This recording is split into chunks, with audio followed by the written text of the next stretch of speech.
Almost every leadership model that you can find has similar array of behaviors.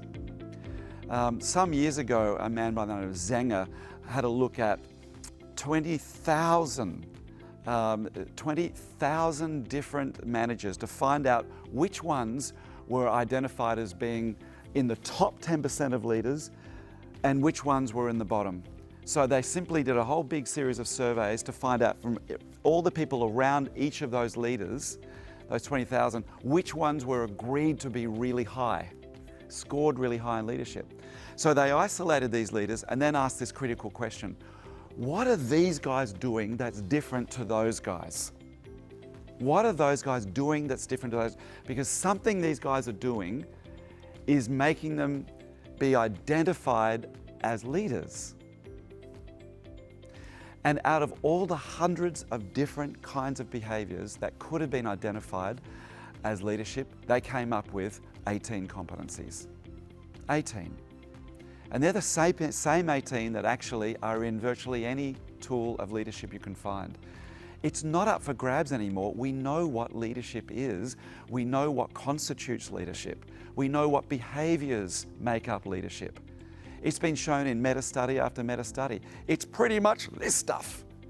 It's an array of competencies that move from task right through systems, through integrity, through to self-awareness, right down to managing other people skillfully, and that's probably no surprise to any of you. It really isn't to me either. This is leadership. When we see people doing this sort of stuff, there's something in our brains that just says, there's a leader, there's a leader. So is that important? Why is it so critical that we suddenly want people to be doing all this stuff? Well, the reason why it's so important is because things happen around the people who are identified as leaders that don't happen down the people who are not. So the most obvious thing we discovered is that business performance explodes under people and around people who are identified as being leaders. Isn't that interesting? In other words, it's got an extremely high correlation coefficient between leadership and business results. That connection has been absolutely made. Absolutely made.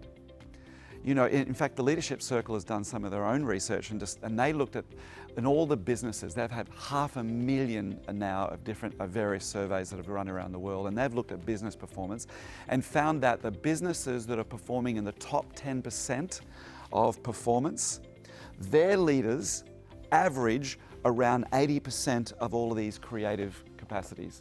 Their score averages 80, and their business performance is in the top 90% within their industry and beyond. It correlates. It correlates.